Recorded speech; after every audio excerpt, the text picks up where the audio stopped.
Why is there nothing but betrayal in my life? You say, Saturn return.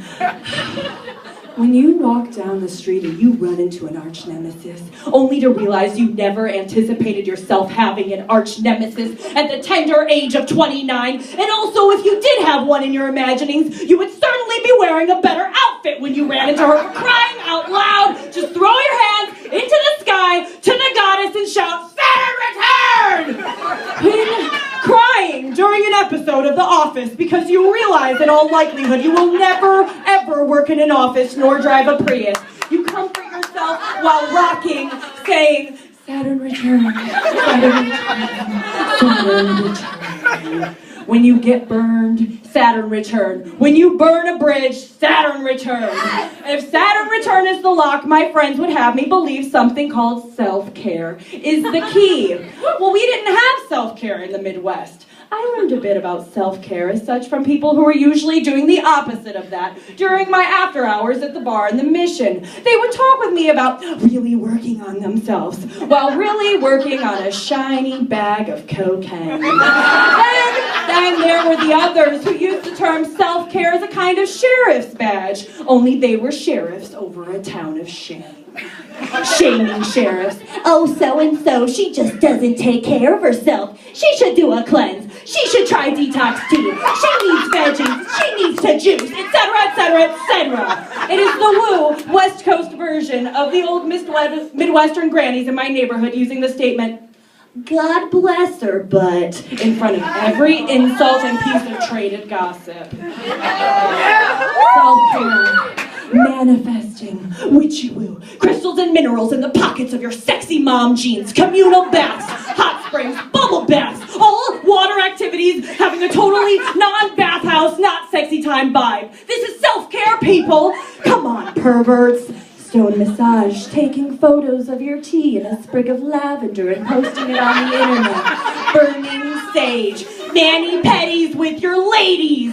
Self-care in the sense of self-care does not come naturally to me. Self-care, who cares? I want to shoot a bow and arrow. I want to howl at the moon. I want to get fucked. Instead, I will get a massage. My aunt died on a beautiful sunny day in July. That's right, I'm taking it somewhere else. Come with me. I'll bring you back where you want to go. My aunt died on a beautiful sunny day in July. She died in Michigan with my mom beside her. Experiencing the levels of grief and loss with my mother, who is my best friend, only over the phone since I've moved to California, has been one of the most disempowering feelings I've ever experienced. Loss is the catch in your voice, is the rattle of silence before the explosion of tears. I knew it was coming, this death, but resignation does not make loss any less potent or jarring. Imagine watching water spouts form over the lake. You can watch them before you feel them, before they become full-fledged tornadoes shooting across countryside and subdivision alike, sending cows into shopping malls and ripping your roof clean off. Impact is not affected by warning. I was sad, is what I mean. My aunt died and I felt like a tornado just shot through my heart the way one did her backyard in the days following her death. I was sad and I wanted to feel another way. Drugs! My friend was staring at my tear-stained face and said, no, massage. A massage is a nice way to engage in self-care. Just let yourself feel. Embrace it and release it into the universe. In those moments, feelings, embracing and releasing, being touted as the things to do, felt to me like my mother's advice to me in high school. She touted dusting, vacuuming, and mowing the lawn as things that will create feelings of well-being. No matter how much the breakup sucks, Kathleen, no one can take the feeling of a clean shelf away from you. I just never thought the clean shelf feeling was all that great, I guess. I wondered if my feelings of accomplishment and pride, love, and completeness would be awakened by sitting for a 90-minute massage. I was dubious. I wondered if a self-care afternoon filled with a massage would give me the clean shelf feeling my mother told me about all those years ago. Cost is always an issue. I would love it if my massage was a no cost is too much cost for my feelings of goodness event. But I'm fucking working class, and even writing that makes pride punch me in the guts. I don't want to want things I can't have. I don't want to want things I can't have. Pampering is often just a state of mind for me more than an actual action. Therefore, pampering does not come natural to me. I'm certainly no foe to being a lady of leisure, though.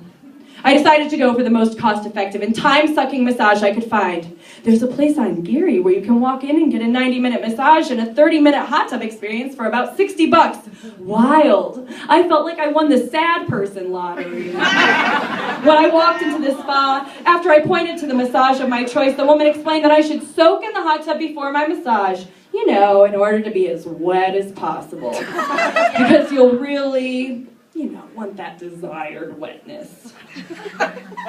Now, perhaps in a less grief-induced state, I would have asked her what on earth she meant by that desired wetness. But instead, I nodded, put my clothes in my little locker, and padded pathetically to the hot soaking tub in order to sweat out all my feelings and retain the desired wetness for my massage. The room was large, like a tile gym locker, only it was filled with middle-aged naked women. It was hot, wet, and very steamy. I was sweating so much I felt like I was sweating out some serious minerals. Very likely some old booze. Maybe some sort of drugs.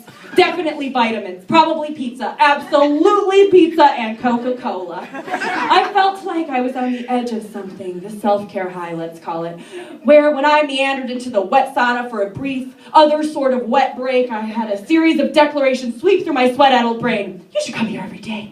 What a great way to start life. It could be otherwise marked by a hangover. What a waste of time. Look, you might even start a whole new friend group. Middle-aged women with whom you sweat and exchange nods. Fuck those homos. You'll exchange nods in the early hours of the day, settling into your reasonably wet massages. I retired to my other home, the hot tub, after hallucinating a sexy butch woman coming into the steam room next to me, and maybe us having sex for a million sweaty stinking years. Time for a hot plunge. Because really, who am I to think of sex at a time like this, when I should only be thinking of my aunt, who is so funny. She loved bingo. She loved soft flea market blankets with wolves howling at the moon on them and flirting with her regulars at her truck stop restaurant. My aunt, who is now dead. Just then, a tiny woman wearing a bra and underwear stood in front of me and barked, 32! It wasn't a question, but it was also both. See, I admire this type of confusion/intimidation-inducing speech a lot. I was wet, naked, and both. And by both, I mean sufficiently confused and intimidated. 32! Massage! Wet enough? Oh, yes, and by that I meant, I think I will die if I sit in here much longer. Wet enough?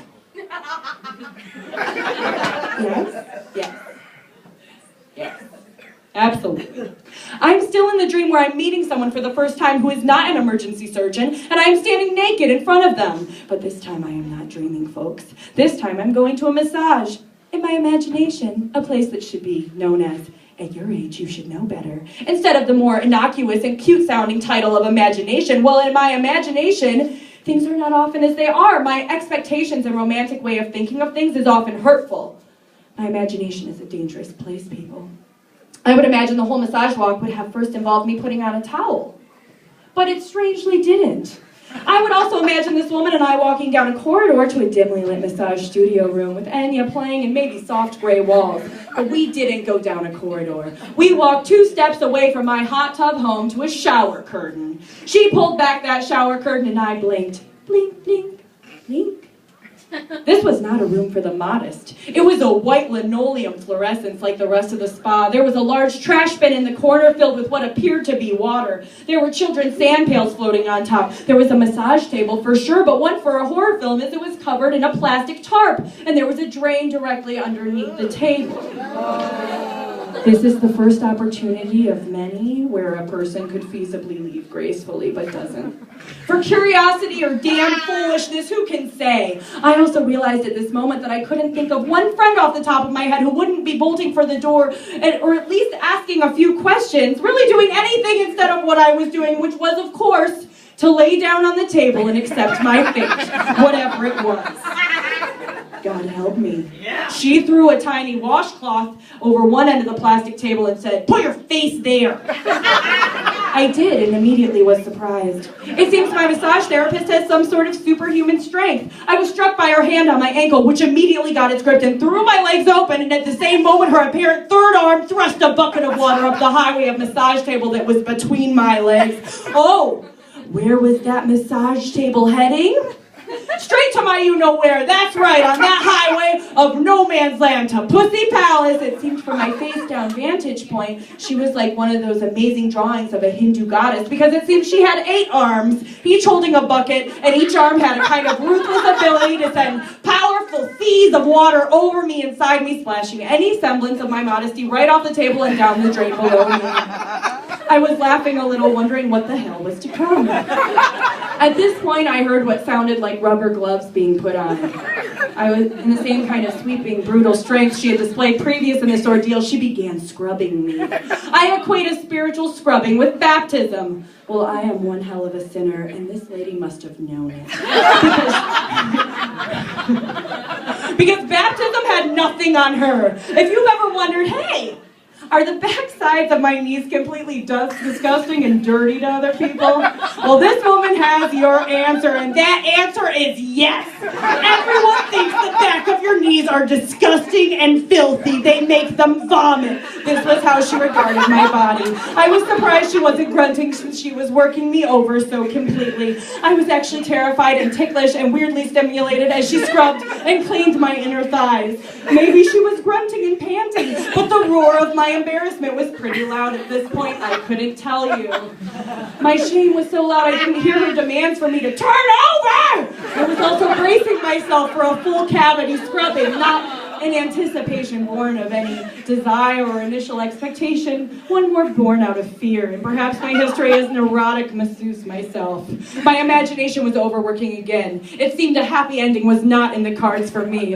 What was in the cards when I flipped over was a full-on boob annihilation. She took a bucket of water and threw it over me, the water splashing over my prone, pathetic form violently. Then the sensation was not unlike the times in my youth I have tried to let the tide drag me into the water of Lake Erie. The waves lapping over me and me begging them to take me further away from the shore. Please! Of course, it was a lake and not the ocean. And I was at the shore of the nuclear power plant and not the star from here to eternity. This woman had more power than Lake Erie. I was blinded by the water and felt completely vulnerable to the world of massage-scrubbed self-care I was in. This was the moment of tears, but they were immediately washed away just like that.